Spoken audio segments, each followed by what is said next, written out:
Bernard Werber, nous sommes heureux de vous recevoir à l'émission Faites-moi lire dans ce cadre particulier de la Fête de la Science et en partenariat avec le Forum du Livre qui vous a invité à Rennes. Vous savez comme moi que la science et la littérature ne répondent pas aux mêmes questions. Disons qu'elles sont toutes les deux fort utiles évidemment, mais que la première répond à la question de l'homme, de l'univers dans une perspective de savoir, alors que la littérature imagine des lieux, des situations, des personnages et des relations. Alors vous, Bernard, vous avez une particularité, c'est que vous appartenez à ces deux mondes. Car vous êtes un journaliste scientifique devenu romancier.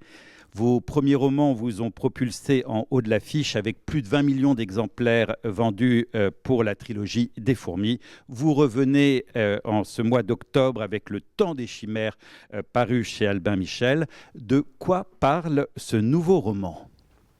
Le Temps des chimères, il parle du futur, dans un futur très proche, c'est censé se passer dans 5 ans. Et c'est pour ça que je parle plutôt de prospective plutôt que de science-fiction. Et mon héroïne, qui s'appelle Alice Caméraire, se dit que, vu l'accélération de l'histoire et vu toutes les épreuves qui vont apparaître, l'une des solutions pour faire survivre notre espèce serait de lui faire changer de forme. Alors elle va créer, grâce à la génétique, des hybrides qui sont des mélanges entre l'homme et l'animal. Donc elle va créer un mélange entre l'homme et la chauve-souris, qui est un homme avec des ailes, un mélange entre l'homme et le dauphin, qui est un homme avec des nageoires, et un mélange entre l'homme et la taupe, qui est un homme avec des griffes qui lui permettent de creuser le sol. L'idée, c'est que l'être qui vole ne subira pas les tremblements de terre, l'être qui nage ne subira pas les inondations, et l'être qui va sous terre sera protégé des rayons du soleil. Autrement dit, quelle que soit la situation catastrophique ou apocalyptique, voilà, il y aura toujours une des possibilités humaines ou post-humaines qui pourra survivre. Exactement. Ce qui me semble un danger pour notre espèce, c'est que pour l'instant, nous n'avons qu'une seule forme. Jadis, il y avait 3 sortes d'humanité, au moins, qu'on connaît, c'est le Néandertal, le Denisovia et le Florensis. Et le Sapiens, c'était la 4e forme. Donc, chacune de ces espèces avait une particularité qui le rendait apte à résoudre un problème. Et en éliminant les 3 autres, ou les 3 autres ayant disparu, c'est comme si on avait mis tous nos œufs dans le même panier, qui est cette forme d'être humain que nous sommes tous les deux, et d'Homo sapiens. Et s'il arrive un problème genre le Covid, genre, je sais pas, des problèmes de radiation, des choses comme ça, peut-être que vu qu'il n'y a qu'une seule sorte d'être humain, il ne saura pas gérer ce problème, alors que s'il y en avait plusieurs, il saurait le gérer. Alors vous finalement, vous voulez dire que le darwinisme signe sa propre mort ? C'est-à-dire que l'évolution du plus fort, entre guillemets, va entraîner une sorte d'isolation unique qui le rend fragile. C'est pour ça que dans le livre, dans Le Temps des chimères, je dis que Darwin, c'est un système élitiste qui a ses limites, et que le vrai type passionnant, c'est le français Jean-Baptiste Lamarck, qui lui parle du transformisme, qui est l'idée que les espèces changent de forme pour s'adapter au milieu. Et il faut voir que Lamarck a eu ses idées avant Darwin, que Darwin lui a copié sur une partie de ses idées, mais après est allé vers un système élitiste qui me semble faux et inadapté au futur. Alors l'humanité va mal, on s'en rend compte particulièrement de nos jours avec une actualité plus que chargée, le pessimisme reprend connaît une vague incroyable, l'angoisse sur population, érosion des ressources, herbiers. Alors votre solution, c'est qu'elle change de forme, mais qu'elle change de forme, encore une fois, par le biais des technologies. Alors, je voudrais vous faire réagir tout de suite sur 2 actualités. La première, c'est, vous en avez parlé vous-même à France Culture, la greffe d'un cœur de porc sur l'humain, mais au même moment, ça c'était le 20 septembre, et plus récemment le 5 octobre, alors je ne sais pas, mais je sais qu'avec les radars scientifiques de votre esprit alerte, vous avez certainement noté cette information, il y a eu un singe qui est mort après quand même avoir survécu 2 ans grâce à un cœur de cochon, un cœur de porc modifié génétiquement, ce qu'on appelle donc les xénogreffes ou les xénotransplantations. Que pensez-vous de ces perspectives ? Alors, pour moi, la vraie information, la vraie révolution, c'était en 2019, quand on a autorisé un Japonais, dont je n'arrive jamais à me rappeler du nom, à faire des mélanges entre les gènes humains et les gènes animaux, en vue de faire précisément des organes pour les greffes. Et d'habitude, la fabrication de fœtus mélangeant les deux ADN sont limitées à 14 jours. C'est-à-dire, dans le monde entier, tous les scientifiques se sont dit on dépasse par pas... des lois éthiques. Voilà. Et lui est autorisé maintenant à dépasser, il a déjà fait 28 jours, donc il greffe surtout des cellules humaines dans des lapins, dans des porcs et dans des singes et des moutons. Voilà, je cherchais, et là actuellement, plus rien ne semble l'arrêter. Donc la notion d'hybride, qui semble quelque chose un peu un thème de science-fiction, en fait, on y est. Et moi, je suis fasciné de voir à quelle vitesse les thèmes que je voyais quand j'étais jeune dans les livres de science-fiction sont en train de réellement se produire. Le téléphone portable, l'intelligence artificielle, Internet, les voitures qui roulent toutes seules sans conducteur, tout ça, je ne pensais pas le voir. En termes de xénogreffe, je crois que donc on a cru comprendre que votre héroïne était inspirée de Nicole Le Douarin, qui est professeure au Collège de France et secrétaire perpétuelle de l'Académie des sciences d'ailleurs. Elle, c'est entre animaux. Elle a fait des hybrides entre animaux. Mais on sait très bien qu'à partir du moment où on arrive à hybrider de l'animal, l'homme est... C'est l'étape suivante. C'est l'étape suivante. Alors, pensez-vous simplement que les lois éthiques vont être finalement retournées, vont devoir se plier devant l'exigence utilitariste, et partant du principe que la Chine ne s'embarrasse jamais des questions éthiques à la française ou à l'européenne? Vous avez la réponse dans votre question. C'est que je pense que la France, en tout cas, je crois que c'est en 2020, il y a eu un vote interdisant de faire des hybrides humains-animaux. Donc à partir de là, la Chine, même le Japon, même les États-Unis et des pays dans lesquels il y a encore moins d'éthique comme la Corée du Nord ou la Russie considèrent qu'il y a une course et que cette course, c'est le premier qui arrivera à faire des hybrides humains-animaux. Et chaque fois, j'essaie d'avoir un épisode d'avance par rapport à ce qui va bientôt défrayer l'actualité. Donc le Covid, j'en parlais 5 ans avant que ça arrive.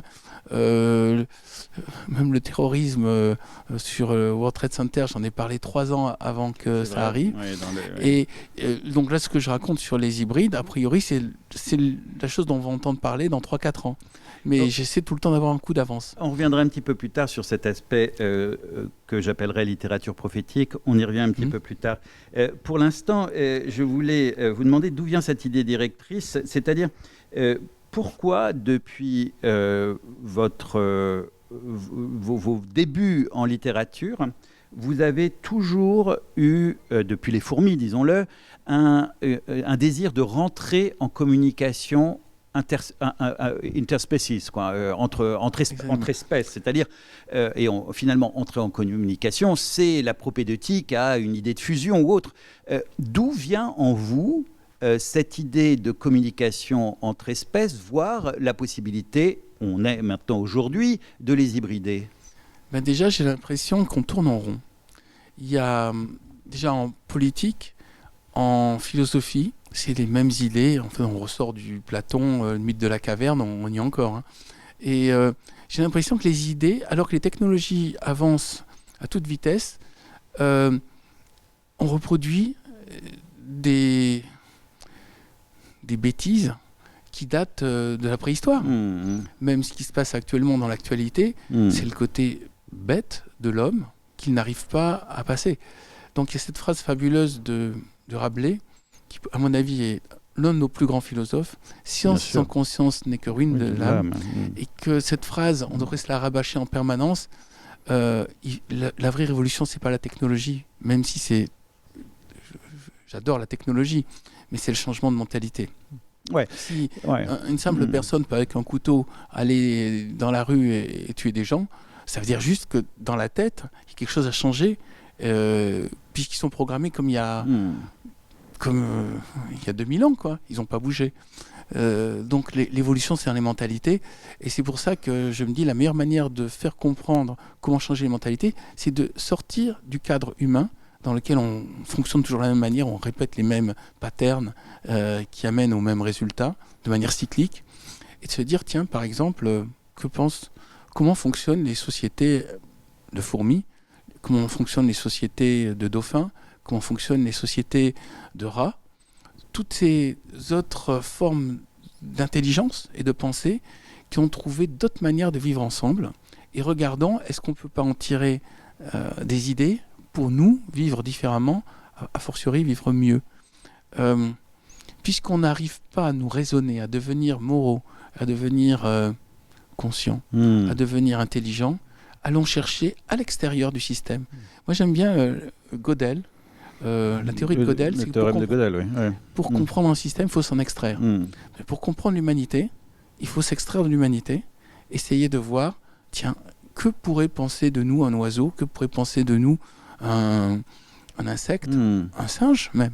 Et à partir de là, tout d'un coup, on prend une distance. Et ça offre cette notion très importante qui est la perspective.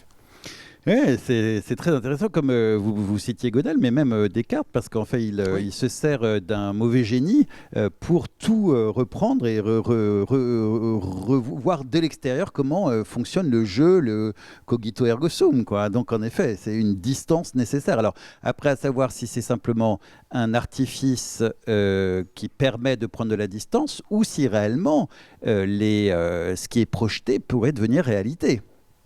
Donc, avant d'en venir à cette question de la réalité possible de ce que vous annoncez, vous avez vous-même remarqué que plusieurs exemples comme le Covid, le terrorisme, etc., s'étaient mués, malheureusement d'ailleurs, en réalité. Je fais gaffe à ce que j'écris, je me dis, il ne faudrait pas que ce que j'écris, ça se produise. Ça commence à m'énerver maintenant. Alors là, c'est démiurgique, là, pour le coup. Oui, mais c'est une jolie idée de science-fiction. C'est l'auteur de science-fiction qui s'aperçoit que c'est lui qui est la causalité, en fait. Ouais. Il n'est pas prophète, il est juste, c'est lui qui crée le problème. Qu'est-ce qu'il lui reste à faire dans ces cas-là? À disparaître de la scène? Il y a certaines choses affreuses. Ouais. Je me suis dit, ça peut arriver. Je ne l'aimais pas parce que je me dis, ça pourrait donner des idées aux gens de les créer. Ouais. Mais ce que je raconte sur le temps des chimères, les chimères ne sont pas des choses affreuses. Ouais. Ce ne sont pas des êtres, ce ne sont pas des monstres. Ce que je montre, au contraire, c'est que c'est une autre forme d'humanité qui a peut-être des réponses à certains de nos problèmes. Mais ce ne sont pas non plus des saints. Ce ne sont ni des monstres ni des saints. Ce sont des êtres différents d'un système parallèle. C'est vrai, mais Bernard Werber, vous en conviendrez, vos trois espèces reproduisent très rapidement, connaissent les déboires de l'espèce humaine. Parce qu'il y a une part d'humanité en eux, il y a 50% d'êtres humains, et ces 50% d'êtres humains les poussent à reproduire notamment des schémas de type pouvoir, territoire, rivalité, toutes ces choses qui ont fait qu'à la source de notre civilisation, il y a une part de violence qu'on est en train d'essayer d'enlever progressivement. Mais il y a quelque chose qui tiraille vers plus de violence et quelque chose qui tiraille vers plus de paix, et c'est pas gagné. Violence et domination.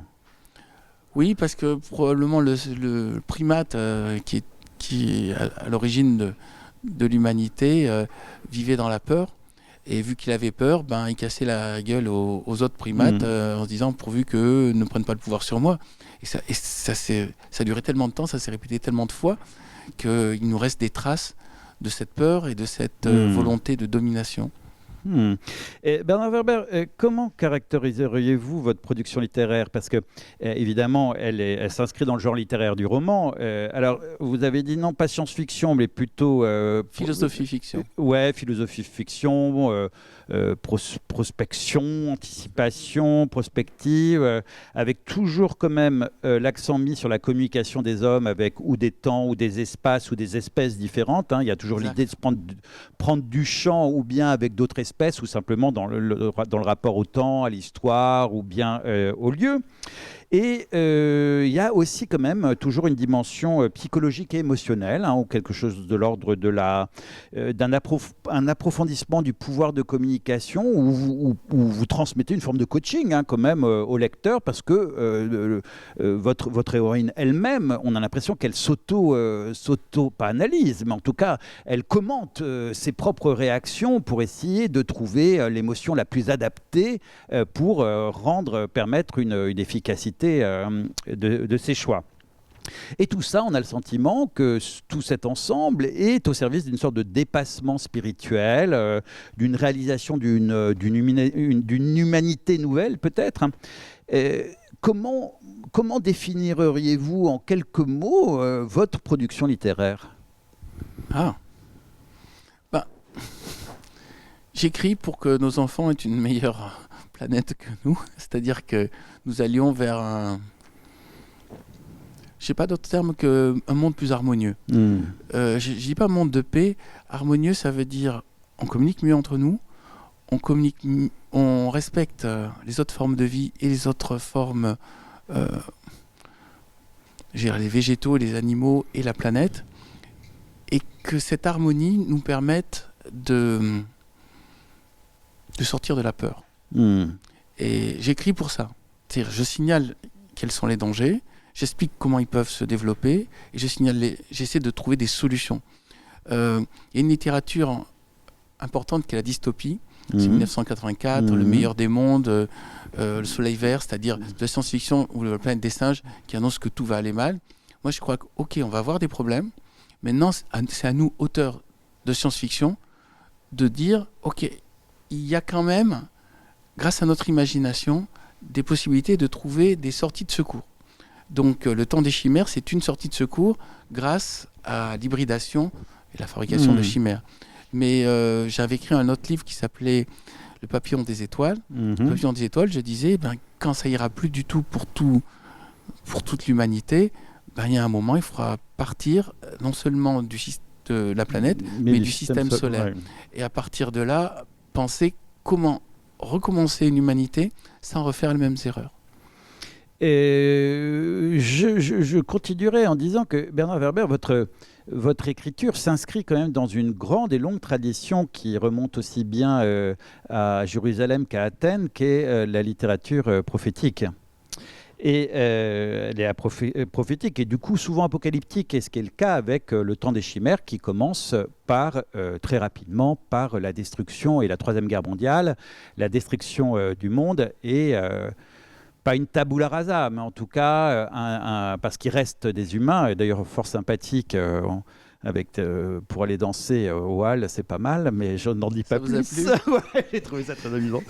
Le futur Club Med, c'est-à-dire après l'apocalypse, la fête. C'est inattendu, et donc c'est assez chouette. J'ai bien rigolé quand j'ai trouvé l'idée. Je sais, le lecteur appréciera. Donc, je voudrais faire un petit jeu avec vous, Bernard Werber, parce que j'aimerais savoir quelle est votre littérature prophétique, et pour cela, je vais simplement vous poser 4 questions. Alors la première, Bernard, est-ce que vous guidez le lecteur à s'épanouir dans un monde rendu viable alors que le monde réel s'effondre autour de nous ? Pourquoi voulez-vous aider les autres ? Vous nous avez déjà un peu répondu, mais avec la réponse précédente, mais redites-nous. Pourquoi voulez-vous aider les autres ? Vous voulez dire le contraire de vouloir aider les autres, c'est pourquoi je fais pas tout pour ma gueule, tout seul, je vais sur une île déserte et puis... Ou bien vous faites, mais avec, pas pour un objectif, ou bien un narcissisme, ou bien égoïsme, ou bien d'enrichissement personnel, etc. Pourquoi il y a une dimension de courage, de cure, de prise en compte de l'autre, avec clairement une volonté de l'aider ? Faut que je sois court là, parce que sinon je peux m'étendre et relativement parler de mon enfance. Mais la question est intéressante. Peut-être qu'il y a une forme de superstition. J'ai fini par me convaincre que une fois qu'on sera mort, on sera jugé pour ce qu'on a fait de bien, ce qu'on a fait de mal.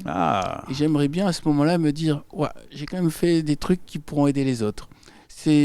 Donc quelque part, c'est en vue du débriefing final. D'accord. Au moment où il y aura le jugement de l'âme, vous savez, avec la pesée de l'âme d'un côté le cœur et de l'autre côté la plume, je voudrais avoir une bonne note. J'ai mis ça dans l'état note, puisqu'on en parlait avant.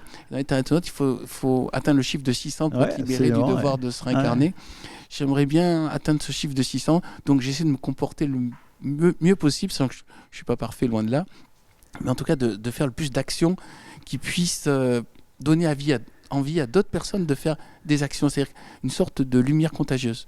Mon nom est Werber, c'est comme un réverbère, c'est-à-dire, je veux dire, dans le nom, il y a un code, c'est le langage des oiseaux, donc je ne suis pas la lumière, mais je suis là pour diffuser la lumière, donc Vous savez, un peu comme quand j'étais journaliste scientifique, je suis pas un scientifique, mais je suis là pour vulgariser la science pour que tout le monde la comprenne. Et ben là, je suis un peu là pour essayer de vulgariser des idées qui vont permettre à d'autres de relancer et de trouver d'autres idées. Mais je crois qu'on sera sauvé par l'imagination et qu'il faut qu'il y ait des gens qui proposent des idées pour qu'on s'en sorte. Alors, diffuser la lumière, j'arrive à ma deuxième question. Quelle est votre source d'inspiration? Est-ce que c'est une intuition? Est-ce que c'est un démon, un daemon? Est-ce que c'est une drogue? Est-ce que c'est un dieu? Quelle est cette source qui va vous permettre de diffuser de la lumière? Alors c'est assez étrange, mais je m'intéresse à tout. Mais je m'intéresse à tout parce que quand j'étais petit, j'étais introverti et je restais des heures à observer la nature, les animaux et à lire des livres.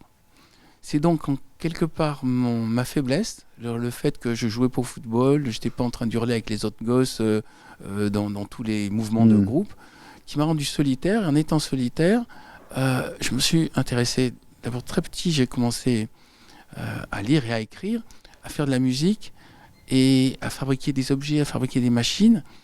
Et à partir de là, je me suis dit, tout est intéressant. Moi, un type qui a envie de me parler de la culture du poireau, ça m'intéresse. Quelqu'un qui a envie de me parler du rayonnement du soleil, je crois que, en fait, c'est ce qu'on peut souhaiter de mieux à notre être humain, c'est qu'il soit curieux et capable de s'émerveiller de tout ce qu'il y a autour de lui. Certainement. Et le contraire, ce qui nous rend malheureux, c'est les gens qui considèrent, bon, ça je le sais déjà, puis ça je m'en fous. Dès qu'on a... C'est en fait, la fin du système, c'est quand on est blasé ou qu'on croit qu'on sait tout. Moi, je me considère comme un enfant, je suis à l'école, j'apprends plein de choses, et chaque fois que je découvre des trucs vraiment étonnants, je me dis, tiens, soit j'en fais une histoire, soit j'en parlais aux autres. C'est pour ça aussi que je fais une chronique à France Culture pour mettre tout ce que je découvre de nouveau et d'étonnant. Mais j'ai énormément de plaisir à vivre à cette époque. J'ai la sensation que chaque personne peut influer tout le cours de l'histoire. Et nous sommes la première génération qui, grâce à Internet, on a accès à toutes les connaissances. N'importe quelle personne qui a un petit téléphone ou accès à Internet a plus d'informations que Léonard de Vinci. Léonard de Vinci ne connaissait pas le Big Bang, il n'était pas au courant de nos ancêtres primates, il ne savait pas comment fonctionnait réellement le corps humain, il ne savait pas ce qu'était l'atome. Donc nous sommes tous avec un potentiel de connaissances illimité, autant l'utiliser. Le problème, c'est que la plupart des gens, ils perçoivent qu'il y a tellement d'informations qu'ils ne savent pas comment les canaliser. Donc, mes livres, c'est une manière de leur dire, attendez, regardez, cette info s'enchaîne sur cette info, et aboutit à cette idée. Voilà, c'est tout. Et je répète, j'insiste un peu, mais est-ce que à la source de cet émerveillement et donc de cette capacité de mobiliser à la fois un émerveillement et une attention soutenue, quasiment universelle à l'égard de sujets extrêmement différents, est-ce que vous avez essayé de repérer en vous d'où ça venait? Est-ce que vous pensez que ça peut être la présence en vous, je ne sais pas, comme diraient les gnostiques de l'Antiquité tardive, de la présence de Dieu ou des extraterrestres? Est-ce que vous avez quelque chose de cet ordre-là? Non. Alors d'abord, je suis pas mystique, je suis pas... il y a des restes du journalisme scientifique, c'est que pour l'instant, je crois à ce que j'expérimente et que je vois par mes sens. Je ne suis pas dans l'idée de il y a quelque chose d'invisible, on m'en parle, donc j'y crois. Je me dis c'est une hypothèse, mais je n'exclus pas, mais je n'intègre pas. Par contre, ce qui a créé cette envie, tout ça, c'est tout simplement papa et maman. D'accord. Maman m'a poussé au dessin et à la musique, et papa m'a poussé à m'intéresser à tout ce qui est historique et mythologie. Et le mélange de ces deux systèmes a généré une pensée qui est tout le temps tournée vers apprendre et diffuser. Mais là où j'ai un bug, parce que mon cerveau n'est pas parfait, c'est que je n'ai pas de mémoire. N'ayant pas de mémoire, je suis obligé de tout noter. Donc c'est pour ça que j'ai fait l'encyclopédie du savoir relatif et absolu. Donc je note tout, mais au moment où je le note, je l'oublie. Donc c'est une mécanique, c'est comme un ordinateur qui n'a pas de disque dur pour stocker les infos, mais par contre qui a une mémoire vive qui est très tournée vers le futur. Et je dois gérer ça et c'est pas simple. C'est pas ça, mais c'est peut-être pas mal que vous oubliez, parce que on sait très bien que le problème, c'est quand le disque est trop rempli. Donc c'est pas mal aussi que les choses puissent passer et vous permettre d'avoir toujours une force d'émerveillement. Quand j'oublie le code d'entrée pour entrer chez moi, je suis bien embêté. Évidemment. Ainsi que le numéro de ma carte de crédit. Ou alors, non, j'ai vraiment un problème. D'ailleurs, à l'école, tout ce qui était mémorisation des dates de bataille ou mémorisation des fleuves en géographie ou récitation, j'étais le dernier, j'étais le plus nul. Par contre, dès qu'on me disait sujet libre, racontez-nous comment vous verriez le futur, là j'avais plein d'idées. C'est-à-dire je ne suis vraiment tourné que vers le futur et pas du tout vers le passé. Ouais, c'est ça. Et je ne mémorise pas moi-même les infos, par contre je les invente. J'arrête pas d'inventer. Et le poids de cette ouverture en avant, c'est qu'il y a une fermeture en arrière. Ou un allègement. Ou un allègement. Donc, écriture prophétique, vous diffusez de la lumière, vous donnez la possibilité d'un salut pour l'humanité. Oui, vous espérez du moins. Vous diffusez la possibilité d'un salut pour l'humanité. Bernard Werber, je suis obligé de vous poser la question, êtes-vous un prophète ? Alors j'aime bien la fête, donc je suis pro-fête. Oui, pas mal, mais vous ne vous en tirerez pas comme ça. Non, il n'y a rien. Pour être prophète, c'est associé à la notion de mystique. Je ne suis pas du tout mystique. Et tout ce que j'ai à offrir à mon entourage, c'est une curiosité et une capacité d'émerveillement devant des choses qui existent déjà. Et tester des systèmes de compréhension. En fait, chacun de mes livres, c'est une grille de lecture de ce qui se passe autour de nous qui nous permet de voir les choses différemment. Je n'ai pas plus de prétention que ça. Mais déjà, le seul fait de faire un petit pas de côté, le seul fait de ne pas recevoir toutes les infos que par la télévision, les médias normaux qui souvent reproduisent des schémas anciens, de proposer autre chose, déjà ça permet aux gens de trouver de nouveaux chemins. Après, c'est les gens eux-mêmes qui vont... C'est l'humanité elle-même qui va trouver son chemin. Mais... Vous tracez des voies aussi quand même. Vous ne faites pas que faire un pas de côté pour mieux observer le réel. Vous tracez des voies quand même, Bernard Werber. Merci, c'est exactement ça que j'essaie de faire. J'essaie de trouver des solutions. Parce que si on est comme des lapins qui regardons un camion qui vient les écraser, si on est comme ça ahuri devant les atrocités de l'actualité et devant tout ce qu'on nous annonce, quand même si vous allumez la télévision, on vous annonce qu'il y a la montée du terrorisme, il y a la montée des risques de guerre, il y a la montée de la pollution, il y a la montée des tremblements, de la destruction. En fait, on reçoit tout ça comme une agression. Rien qu'écouter l'actualité, c'est recevoir un coup de poing. Enfin, moi, j'écoute ça le matin, je suis KO. Et à partir de là, je me dis, OK, qu'est-ce que je fais ? Je me couche et puis je dis, non, je t'ai plus et je veux plus voir les actualités. Ou ma réponse, c'est, OK, le monde est comme ça, j'essaie de vous proposer des solutions. Si on faisait un vaisseau pour aller sur notre planète, si on faisait des hybrides, si on copiait les abeilles, si on copiait les fourmis, si on trouvait une manière de vivre dans l'eau, je cherche des solutions et j'ai envie d'inciter mes lecteurs à eux aussi chercher leurs propres solutions. Vous appelez donc un changement de paradigme. Okay, c'est ça. L'homme veut changer, évoluer, veut s'améliorer. On a constaté quand même l'échec des voies morales, religieuses et idéologiques. Plus personne quand même n'y croit, ou en tout cas on voit l'état où ça nous a menés. Alors finalement, n'est-ce pas déplacer le curseur de l'espoir vers un nouveau levier que sont les sciences et les technologies ? Je pense qu'actuellement, l'endroit où ça bouge le plus de manière positive, c'est les sciences et les technologies. Mais ce n'est pas une chimère. La chimère, c'est une forme... C'est-à-dire... Je reviens à cette idée, ça a changé quand même, ça dépend des mentalités. Si on...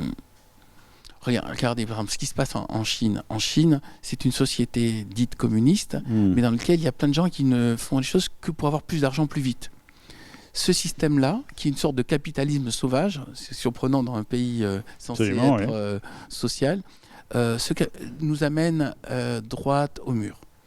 Si on fait de plus en plus d'objets de consommation et que les gens ne prennent leur plaisir que dans le fait qu'ils achètent des choses qu'ils vont jeter à la poubelle, on va détruire les forêts, surtout qu'on est de plus en plus nombreux sur cette planète, on va détruire les forêts, on va faire rendre l'eau encore plus acide, on va y avoir une montée de température et l'air va devenir irrespirable. Moi j'ai déjà vu, quand j'étais à Shanghai, c'est quand même difficile de respirer. Ça vous prend la gorge. C'est le prix de cette industrialisation sauvage c'est la destruction de la planète.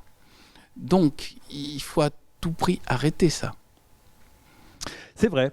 C'est vrai, il faut l'arrêter, c'est certain, mais quand même une question se pose, et peut-être on pourra finir l'essentiel de notre conversation dessus, c'est que la solution technique et technologique, elle a un avantage, elle a deux versants, l'avantage de résoudre des problèmes, mais l'autre c'est d'artificialiser de plus en plus l'être humain et ses relations, alors que vous-même, vous disiez que comme beaucoup, l'objectif, ce qui semble évident, c'est comment on guérit la violence, l'égoïsme et le besoin de domination. Et votre question c'est est-ce que le recours à la science, même j'irais même un peu plus loin, avec cette vision américaine, avec toutes les questions autour du transhumanisme, de modification de la forme humaine, etc. Et d'ailleurs, la science ne suffit pas. Il faut vraiment changer les mentalités. Et puis, il faut revenir à la nature. Il ne faut pas oublier qu'on est des animaux. Parmi d'autres animaux. Moi, j'aime bien la formule qu'avait trouvée Freud. L'homme a connu 3 vexations. La première, c'est Copernic qui dit la Terre n'est pas au centre de l'univers. La deuxième, c'est Darwin qui dit l'homme est un animal comme les autres. Et la troisième, c'est Freud, donc il se cite lui-même, qui dit la motivation de la plupart de nos actes est la libido. Une fois qu'on a ces 3 leçons d'humilité, on comprend mieux comment fonctionne le système. Maintenant, si on se coupe, vous voyez là, on est dans du plastique, on est dans du métal, on a du cuir mort, c'est un animal mort. On n'est pas dans l'énergie, ce que les Chinois appellent le qi, l'énergie de vie. Il faut se reconnecter à l'énergie de vie, et cette reconnexion se passe par le moment où vous éteignez votre portable, vous éteignez votre téléviseur, vous éteignez votre voiture, vous allez en forêt et vous marchez seul au milieu de la forêt, et vous essayez de sentir cette énergie, qui est l'énergie de la vie. Et si l'homme se sépare de cette énergie de vie, au bout d'un moment, il va devenir dépressif. Mais là, près d'ici, vous avez Brocéliande. Moi, je suis allé me promener encore récemment à Brocéliande. On sent cette énergie, cette puissance magique de la nature. Et si on croit qu'on va être sauvé par la science, non, on ne sera pas sauvé par la science. On sera sauvé par cette notion que j'évoquais d'harmonie, c'est-à-dire notre capacité à nous rappeler qu'on est des animaux au milieu d'une nature, et que cette nature, c'est pas de la matière première. L'arbre, c'est pas que du bois pour de la cheminée, et les animaux, c'est pas que de la viande pour faire de la saucisse. C'est des formes de vie qu'il faut respecter, et sur lesquelles il faut rester connecté, sinon nous-mêmes, on va devenir comme des machines.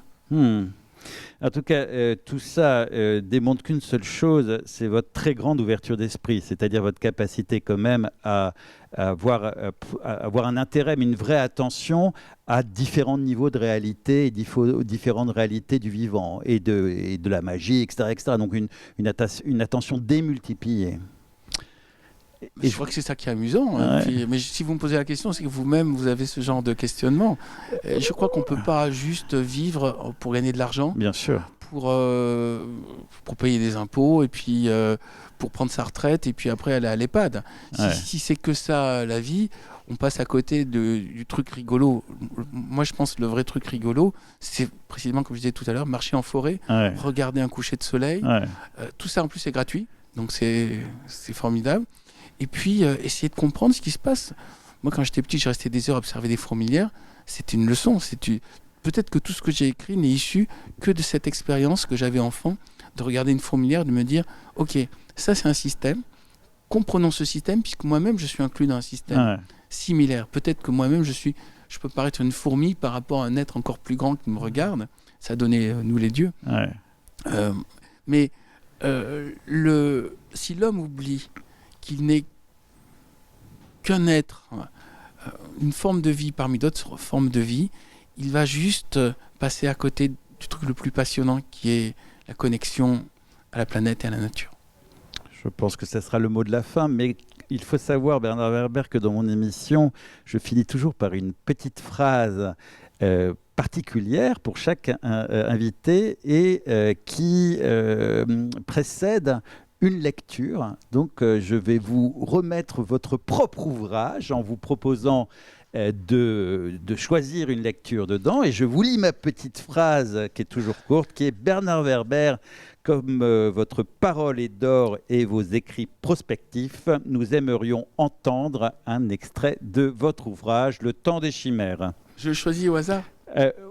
Plutôt en écho à notre échange. Ok. Voilà. J'ai combien de temps? Allez-y, un temps raisonnable. Alice approche du micro, puis dit d'une voix claire et forte: toute personne qui entreprend de révolutionner son domaine de compétences fédère immanquablement contre elle 3 groupes. Ceux qui souhaitent que rien ne change, ceux qui veulent faire la même chose mais qui sont pris trop tard, et surtout la grande masse de ceux qui n'y connaissent rien et croient avoir une opinion en répétant ce que les plus nombreux et les plus hostiles disent déjà. A fortiori s'ils sont des mensonges, car l'émotion empêche la réflexion. Elle prend un verre d'eau glacée devant elle et boit lentement une gorgée pour être sûre d'obtenir l'attention de tous. Une fois le verre reposé, elle regarde l'assistance. Maintenant, parlons du projet Métamorphosis. Oui, ce projet existe, et oui, j'y crois. Il n'est pour l'instant qu'à l'état de phase expérimentale, c'est vrai. Cependant, même s'il peut paraître extrêmement surprenant, j'espère vraiment un jour le réaliser. Pourquoi ? Parce qu'il est indispensable à la survie de notre espèce. Je crois à la biodiversité comme preuve de l'intelligence de Mère Nature. C'est en multipliant les différentes formes du même animal que celui-ci s'adapte aux modifications de son environnement. Prenons l'exemple des fourmis. Chez les Formicidae sont répertoriées 12 000 espèces différentes. La plus grande fourmi connue à ce jour fait 60 fois la taille de la plus petite, comme si chez les humains, certains d'entre nous mesuraient 1 mètre et d'autres près de 60. Bernard Werber, Faites-moi lire, TVR, Les Champs Libres et Unidivers vous remercie encore de votre très très agréable et enrichissante présence. Merci de cette interview.